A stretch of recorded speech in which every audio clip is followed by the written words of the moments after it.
कहानी शुरू होती है बाल्टिश नाम के एक खूबसूरत शहर से, जहां सब कुछ मुमकिन ही नहीं बल्कि जादुई भी लगता था। लेकिन समय के साथ चीजें बदली और ये बदलाव बिल्कुल भी अच्छा नहीं था।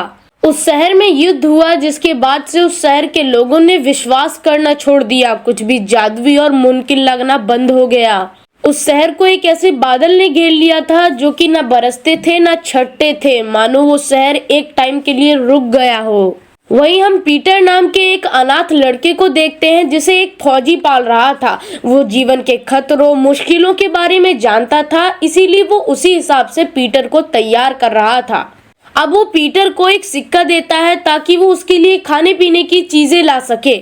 तो वो जल्दी से नीचे जाकर अपने लिए मछलियां और ब्रेड खरीदने लगता है, लेकिन तभी उसके हाथ से सिक्का छूट जाता है और उससे दूर जाने लगता है। अब वो जब अपना सिक्का हाथ में दोबारा लेता है, तब वो सामने देखता है एक रेड कलर का टेंट, जिसके ऊपर लिखा था सवाल जो कि सबके मन में उठते हैं लेकिन उनके जवाब नहीं मिल पाते। उन सभी के जवाब मिलेंगे सिर्फ एक सिक्के के बदले। पीटर के मन में भी कुछ ऐसे ही सवाल थे, इसीलिए वो खुद को अंदर जाने से नहीं रोक पाता। अंदर पीटर एक लेडी को देखता है जो कि पहले से ही उसके बारे में बहुत कुछ जानती थी। जब पीटर उसकी लेडी के सामने जाकर बैठता है, तब वो उससे सिक्का लेती है और उसका हाथ देखती है और बताती है कि तुम्हारी बहन अभी भी जिंदा है। ये सुनकर पीटर पूरी तरह से हैरान था और कहने लगता है कि युद्ध में मेरे बहन और मेरी फैमिली मारी गई थी और एक सोल्जर ने मुझे बचा लिया था, लेकिन मुझे अभी भी मेरी बहन की वो मुस्कान याद है और मुझे लगता है कि कहीं ना कहीं वो अभी भी जिंदा है। लेकिन वो फौजी मुझसे कहता है कि नहीं, तुम्हारी पूरी फैमिली उस युद्ध में मारी जा चुकी है। अब वो लेडी कहती है, देखो तुम केवल एक सवाल पूछ सकते हो, तो कोई ऐसा सवाल पूछो जिससे तुम्हारी मदद हो सके। पीटर थोड़ी देर सोचता है, फिर पूछता है कि वो अपनी बहन को किस तरह से खोज सकता है। वो लेडी बताती है कि तुम्हें एक हाथी का पीछा करना पड़ेगा। इस जवाब से पीटर बिल्कुल भी खुश नहीं होता, क्योंकि उस पूरे शहर में एक भी हाथी नहीं था। लेकिन वो लेडी पीटर की कोई भी जवाब दिए बिना ही अंदर चली जाती है। पीटर जब घर आता है तो उसे बहुत डांट पड़ती है। वो फौजी उन्हें बताता है कि उसकी बहन और माँ युद्ध में मारी गई थी, उसने खुद उन्हें मरते हुए देखा था और वो इन फालतू सवालों के जवाब ढूंढना छोड़ दे। वो फौजी पीटर को एक बुक दिखाता है और बताता है कि उनके ग्रुप में एक डिसमिंट नाम का फौजी भी था, जो कि हरदम इस बुक को पढ़कर उसकी आंख में आंसू आ जाते थे और वो कमजोर होता जा रहा था। इसीलिए एक दिन रात में वो चुपके से जाकर वो बुक चुरा लाता है और उसके बाद वही सोल्जर उनके पूरे ग्रुप का सबसे खूंखार फौजी बनता है। वो फौजी पीटर को बताता है, जहाँ आराम है वहीं दुख है और जहाँ दुख है वहाँ कभी भी एक फौजी नहीं हो सकता। और कहता है कि तुमने जो हाथी के बारे में सुना वो सब एक कहानी है, क्योंकि अगर इस शहर में हाथी होते तो उन्हें साफ साफ दिखाई देते। और उसे भी उसी फौजी की तरह अपने कमरे में मार्च करने को कहता है। तभी उसके नीचे के फ्लोर पर रहने वाले मिस्टर और मिसेस मार्टियन को उसके मार्च से दिक्कत हो रही थी, जिसकी वजह से वो जाकर बोलता है कि एटलीस्ट डिनर के टाइम तो ये मार्च तुम बंद कर दो। तब पीटर मिस्टर मार्च से कहता है कि मेरे को खाना ना लाने के लिए ये सजा मिली है। तब मिस्टर मार्टियन पीटर को ये विश्वास दिलाता है कि शायद तुम्हारी सुनी गई बात सच भी हो सकती है और क्या पता तुम्हें फिर से एक हाथी मिल जाए। अब उनकी ये बातें सुनकर पीटर कंफ्यूज था। फिर अगले सीन में हमें दिखाया जाता है एक टेंट जिसमें मैजिक शो हो रहा था। वहाँ के मैजिशियन से कोई संतुष्ट नहीं था, क्योंकि उसकी परफॉर्मेंस बेकार थी। इसीलिए सभी लोग तो बहुत बेकार से ट्रीट कर ही रहे थे। वो मैजिशियन भी बहुत ज्यादा दुखी हो जाता है और वो फिर एक लेडी को बुलाता है जो कि बुढ़ी हो गई थी। वो एक शक्तिशाली मंत्र पढ़ने की कोशिश कर रहा था ताकि वो लेडी फिर से जवान हो सके, लेकिन इसका कोई भी फायदा नहीं होता और ऊपर से एक हाथी आकर उस लेडी पर गिर जाता है, जिसकी वजह से चारों ओर भगदड़ मच जाती है। और इधर पीटर सो रहा था, जिसको अपने बहन के सपने आ रहे थे, जिसकी वजह से उसकी आंख खुल गई थी और वो दोबारा से उस टेंट के पास भागता है। लेकिन अब वहां से टेंट गायब हो चुका था। जब वो बाकी लोगों से इसके बारे में पूछता है, तब किसी को भी उसके बारे में कुछ भी पता नहीं होता। लेकिन तभी वो लोगों को उस मैजिक शो में गिरे हाथी के बारे में बात करते हुए सुनता है, जिसकी वजह से उसे यकीन हो जाता है कि उसकी बहन अभी जिंदा है और उसकी सुनी गई बात बिल्कुल सच है। अब वो खुश था, इसीलिए चिल्लाते हुए जा रहा था कि हाथी आ चुका है। और फिर रास्ते में वो मिस्टर मार्टिन से मिलता है, जो कि कहते हैं कि मैं उस कैद से उस हाथी को छुड़ाने की भी कोशिश करूंगा। और ये बात घर आकर वो फौजी को भी बताता है, लेकिन फौजी अभी भी उसकी सारी बातों को फालतू ही मान रहा था। लेकिन पीटर अब डिसाइड कर चुका था कि चाहे जो भी हो, वो अब अपनी बहन को ढूंढ कर ही रहेगा। इधर जेल में बंद जादूगर ये सोच रहा था कि उसके जादू से इतना बड़ा जादू कैसे हो सकता है। और वहीं पर जिसके ऊपर उसने हाथी गिराया था, वो लेडी भी आ जाती है और उसे कोस रही थी, क्योंकि उस जादूगर ने उसके ऊपर जानबूझकर एक हाथी गिराया था। लेकिन वो जादूगर बार बार उसे विश्वास दिलाने की कोशिश कर रहा था कि उसका जादू ठीक से काम नहीं करता। वहीं मैटियन वहाँ की रानी कॉन्टेस के पास जाकर पूछता है कि उस हाथी के साथ क्या किया गया। तब वहाँ पर उसे पता चलता है कि उस हाथी को वहाँ पर एक कैदी बनाकर रखा गया है, और हो सकता है कि राज्य की सुरक्षा के लिए वो लोग उस हाथी को मार भी दें। लेकिन हाथी को बचाने के लिए उसके दिमाग में एक और आइडिया आता है। वो हाथी के बारे में लेटर लिखकर राजा के पास भेजता है, क्योंकि उसे पता था कि राजा कभी भी बाल्टिस नहीं आया था और उन राजा को एंटरटेनमेंट देखना बहुत पसंद था। और जब उन्हें पता चलेगा कि उनके शहर में ऊपर से एक हाथी आकर गिरा है, तो वो जरूर उस हाथी को देखने की कोशिश करेंगे और वहां पर जरूर आएंगे। और जैसा सोचा था वैसा ही होता भी है। वो राजा बहुत खुश होते हैं और बाल्टिस आने के लिए तैयार हो जाते हैं। जब वो वहाँ आते हैं तो सभी लोग उनका बहुत अच्छे से स्वागत करते हैं। वहाँ पर पीटर भी आया हुआ था। सभी लोगों ने हाथी को अच्छे से रंग कर राजा के सामने पेश किया, लेकिन उसकी वजह से उसकी आंख में कुछ तकलीफ होने लगती है, जिसकी वजह से दर्द की वजह से वो पागल होने लगता है। अब उस पूरे हॉल में भगदड़ मच जाती है और सैनिक उसे मारने ही वाले थे, लेकिन तभी पीटर उन्हें रोकता है और एक गीले कपड़े से हाथी की आंख पोंछता है ताकि वो शांत हो सके।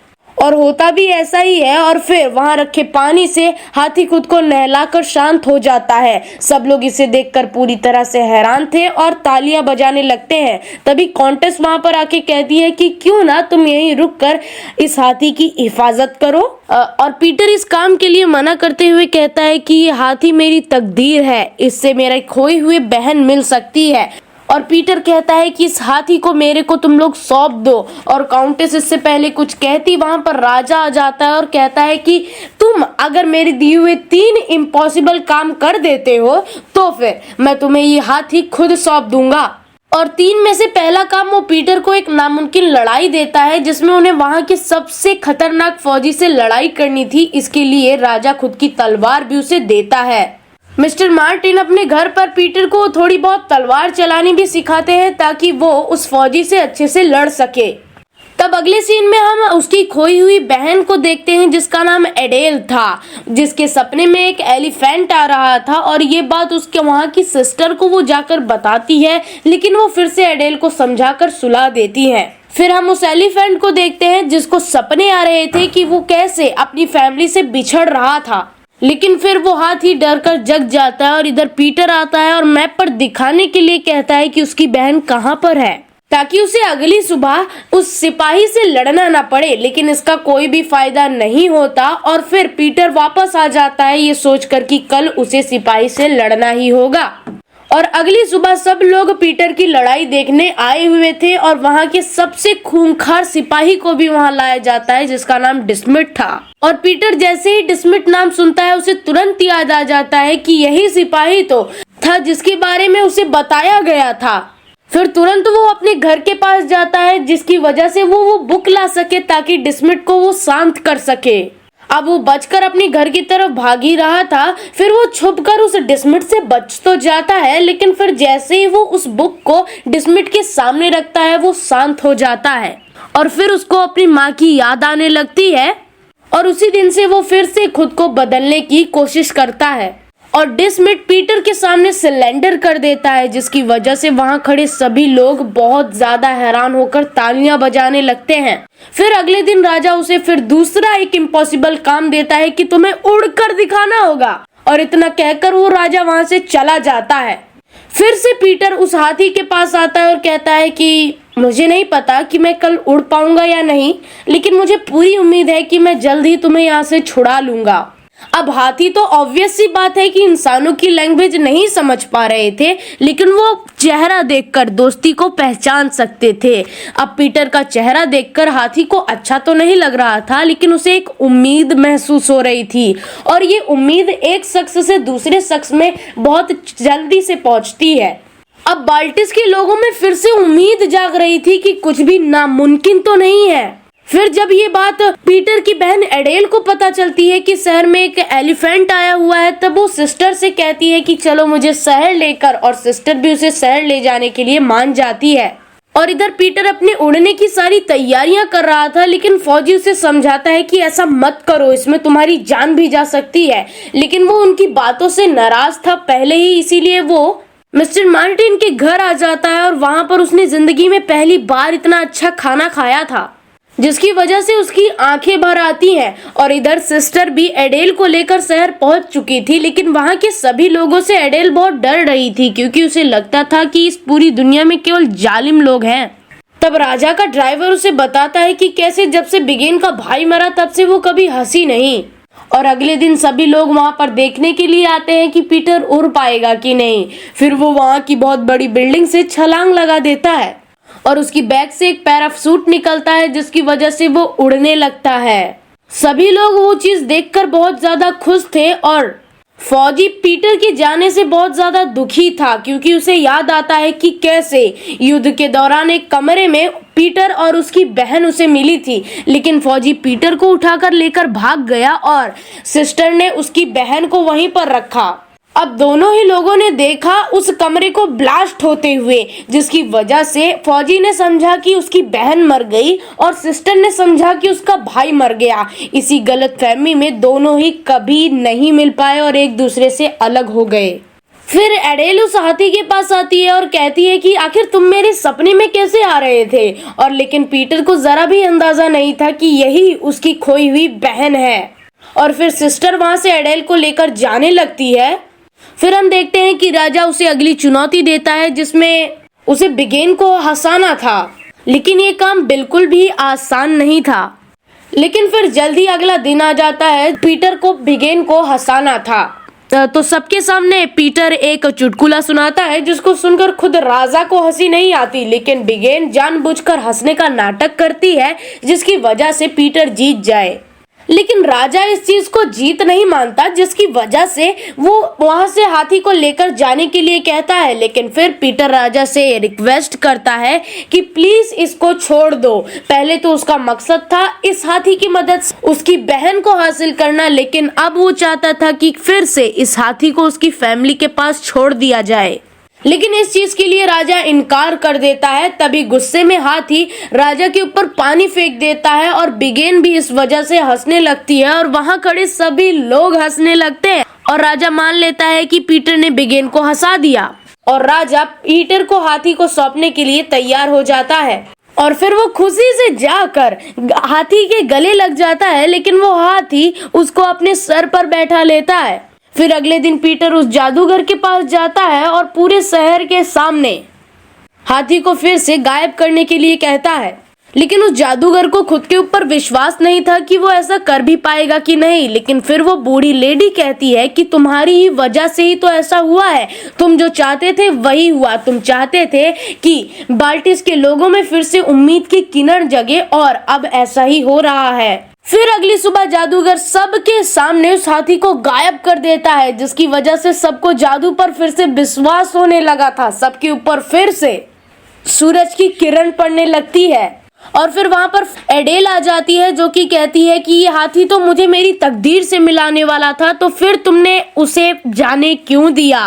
फिर वहां से सिस्टर एडेल को लेकर जाने लगती है। तभी वहां पर फौजी भी आ जाता है, जो कि पीटर को अपने काम के लिए शाबाशी दे रहा था। लेकिन जब उसकी नजर सिस्टर पे पड़ती है, तब वो पहली ही बार में एक दूसरे को पहचान जाते हैं। और फिर दोनों भाई बहन मिलने के बाद गले लगते हैं और बहुत ज्यादा खुश होते हैं।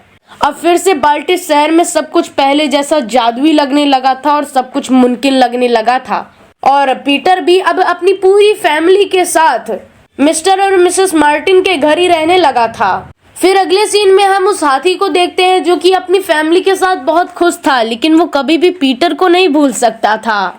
दोस्तों बस यहीं पर ये फिल्म भी खत्म हो जाती है, लेकिन आपको ये मूवी कैसी लगी हमें कमेंट्स में जरूर बताइएगा। और ऐसे ही वीडियोस और देखने के लिए हमारे चैनल को सब्सक्राइब और वीडियो को लाइक करना मत भूलिए, क्योंकि ऐसे वीडियोस आते रहते हैं।